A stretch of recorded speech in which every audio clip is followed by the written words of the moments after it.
Well, hello and good morning. Try and be brief on these things that I'm going to be discussing. I know I've been on about all sorts of subjects that are related to what I'm going to talk about, but this is something really quite different. And this is something that doesn't cause any problems with people's faith or with their what they believe exists in the world, in the universe, and so on. But it does offer an interesting insight into possibilities. And well, I'm going to say anyway. Today is Friday, the 6th of March in 2020. So I'm putting the date down for everybody to see that I have said these things, and they're not really a prediction. They're not some kind of prophecy. I'm not making any wild claims in that area. But there's going to be, or is planned, provided there's no major war or something interfering with this, Elon Musk. I guess people have heard his unusual name, but everyone's maybe heard of him. He's a billionaire, and he runs this thing called SpaceX. I guess the X means naturally exploring.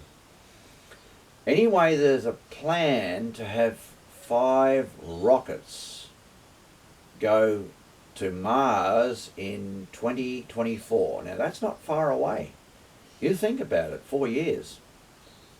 I'd be amazed if all of that came together and it actually happened. But what I had just come to my mind is when a lot of my family and friends know I'm interested in things like aliens and like intelligent life that I believe God has created throughout the universe. And by the way, as to whether he's created them all complete or whether he's created evolution is another matter.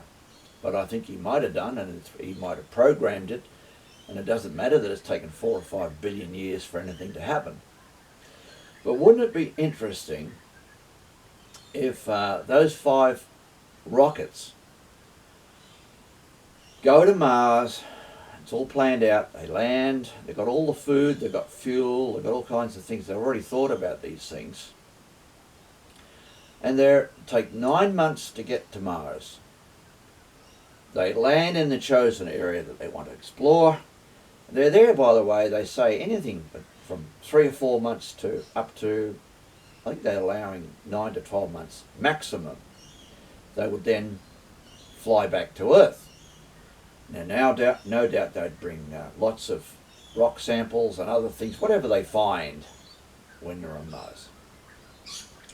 Now, if that happens, and there's nothing to report, as it were, and all of the talk over the years and into decades, of course, that Mars has underground alien bases. And you think, oh, you laugh straight away. Some people laugh. Oh, what a joke. Yeah, sure, Mars is a barren planet that doesn't have anything. There may have been life on it millions of years ago, but something catastrophic has caused that to disappear, and there's no life there now, and so forth. But what about the face on Mars? Yes, it's like a human style face.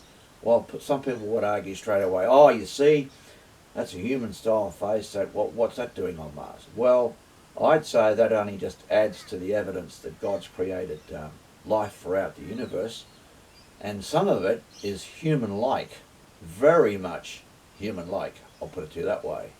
Those people who are interested in the subjects that I'm into know about the Nordics, the aliens that are Nordics that have bases on Earth, and people, once again, laughing, that's fine, but do your research and you'll find that there's much more to it than what you understand. Well, what if there is bases, and what if some of those beings, all the most alike, come out, make themselves known, eventually meet up with, and the humans would make themselves known too, in a sense, and then they'd say, expletive deleted, in other words. Damn, there's alien beings out there that come out from wherever in their bases. What are we going to do? That's a good question, isn't it? Now, I believe that those people, the scientists who are going to be sent, would have asked that question as part of their briefings over their great deal of training that they would do. Well, what if there are aliens up there? How do we deal with it? Well, we don't get a gun out and shoot them. Oh, we're gone. So eventually they have to make contact. And then what if those beings know us very well, can speak English, all the rest of it?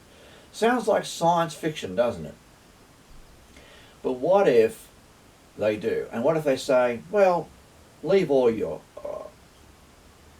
fairly primitive rockets. You know, they're advanced by Earth standards. But leave those primitive things here. We can take you in a ship down to Earth. Oh, and by the way, it doesn't take 9 months for us. It takes about an hour. Now, you've heard of the string theory, and that's put together by a astrophysicist, Richio Kaku. Unusual name, isn't it? He's Japanese-American descent. The Japanese descendants are saying. He believes that you can bend space and time, in other words, in a sense, go from one part of the galaxy to another in almost no time, and arrive at your located position almost instantly. It's like a case of those who are fans, like I am, of Star Trek from the old days.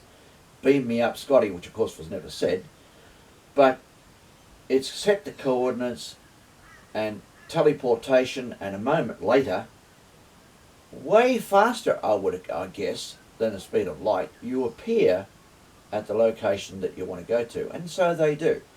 If these people take us back in an hour, so to speak, we make contact, and I'd love it all to be broadcast right from day one, of course. The world would be in total shock.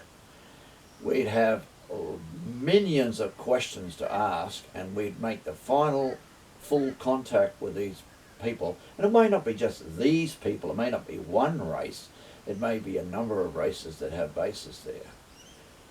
And again, I can hear the twitters of laughter in the background, so to speak. But what if they do? And then our whole world changes. And then we get on to topics, obviously, that are too long-winded to go into right now. I want to try and make this brief. I'm a Christian. I know it's unusual for me, being as a Christian, to believe that God has filled the universe with life, and some of my pastors and other friends and people within my church would shake their heads in disbelief at that. Some of them believe that there's God and there's heaven and there's earth and there's the rest of the universe is empty. Well, I got news for you guys. I believe it's filled with life. So this would end that question. Only 4 years away. We don't have to wait long.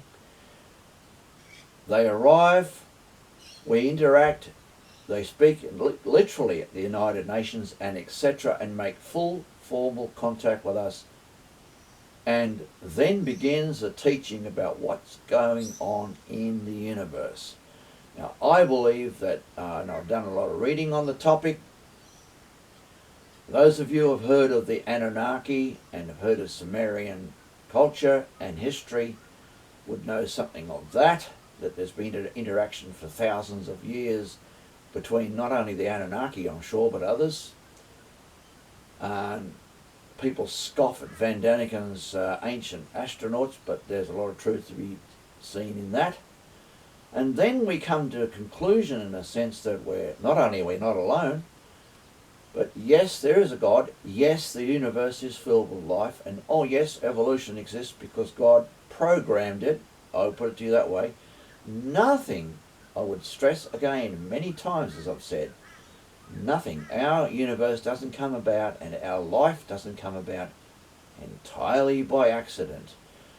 You don't create something complex like the human eyes, brain, blood, heart, and all the rest of it, and all of our organs, without thought. And it's all very well for those people who believe in evolution, and evolution only, let's say. Billions of years, they say. Billions of years this all took to happen. Without thought? No, sorry guys. So those who believe that, you guys are wrong. Now you might argue about that. I just hope that, by the way, as I conclude, that to have comment, perhaps to have people make what they feel about what I'm just talking about, as long as you're civil and polite, as the saying goes. But here, this is my idea. It's only a thought. Sounds like fantasy. I admit it straight openly. It's not, as I repeat, some kind of. I haven't got into a trance. In other words, I haven't got turned it into a prophecy. I'm not claiming any of that. But I do, just in closing, mention that remote viewers, please look up remote viewers. They have seen a lot more in this world, in this whole, let's say, in our solar system than what we could ever dream of. And there are many books out describing exactly that. And one person, in closing, as I say, comes to mind is Russell Targ. Look him up on YouTube. I read a book by him.